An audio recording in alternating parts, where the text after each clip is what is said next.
আসিফ মাহমুদ সজীব ভুঁইয়া, তরুণ, একেবারে তরুণ, তিনি তার মতো বলেছেন এবং আমি এখন যে পর্যায়ে আছি সেখান থেকে তার বক্তব্য নিয়ে আলোচনা করাটা আসলে সমীচীন নয়, শোভনীয় নয়। আমি যে কথাটা বলবো সেটা হলো রিয়েলিটি, হোয়াট ইজ হ্যাপেনিং নাও।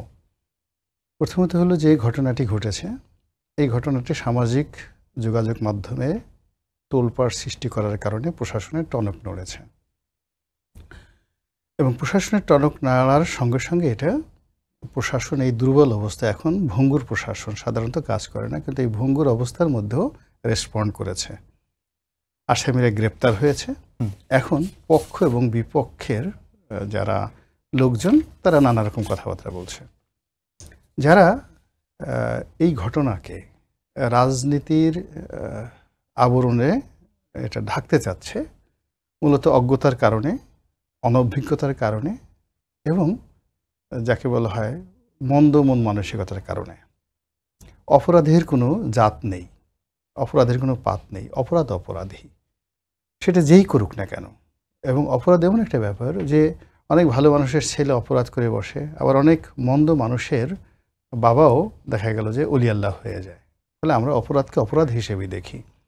কিন্তু অতীতের যে অপরাধগুলো আমাদের, বিশেষ করে ধর্ষণের মতো যে ঘটনাগুলো হতো, এটা সমাজকে যাকে বলে ভীষণ রকমভাবে বিদ্ধ করত, বিষণ্ণ করত, ঘৃণা তৈরি করত। কিন্তু এখন দেখা যাচ্ছে যে এই বিষয়গুলো একটা উল্লাসের মধ্যে চলে এসছে, পাশবিকতায় চলে আসছে। মনে হচ্ছে যে এরকম একটা ঘটনা, সেটা যৌন মিলন হোক, একান্ত পরকীয়া প্রেম হোক কিংবা ধর্ষণ হোক, সেখানে নারী এবং পুরুষের ক্ষত বিক্ষত রক্তাক্ত শরীর, এই দৃশ্য এইভাবে একেবারে যাকে বলা হয় মোবাইলে লাইভ ধারণ করবে এবং সেটা লক্ষ লক্ষ মানুষ পাগলের মতো দেখবে। এই বিকৃত মন মানসিকতা আমাদের জীবনে আরও 10 বছর আগেও ছিল না, কিন্তু আমরা এই পর্যায়ে চলে গেছি যে আমরা এই দৃশ্যগুলো দেখছি। এটা আমাদের একটা মনস্তাত্ত্বিক বিবর্তন। এর মাধ্যমে আমরা অশ্লীলতাকে প্রশ্রয় দিচ্ছি, সন্ত্রাসকে আহ্বান করছি এবং মানুষের যে দুর্ভোগ দুর্দশা, আপনি যদি যারা বলছে যে এটা এক একটা পরকীয়ার সম্পর্ক, হাতে নাতে ধরে এখানে গণপিটুনি দেওয়া হয়েছে, তো ভালো কথা, সেটার জন্য বিচার আছে, আইন আছে, আদালত আছে, কিন্তু সেটা নিয়ে উলঙ্গ করে একটা রমণীকে ভিডিও করতে হবে এবং সেটা আবার সামাজিক মাধ্যমে ছেড়ে দিতে হবে। আমি মনে করি এই একটা ভীষণ রকম মনস্তাত্ত্বিক ভূমিকম্প হয়ে গেছে আমাদের দেশে।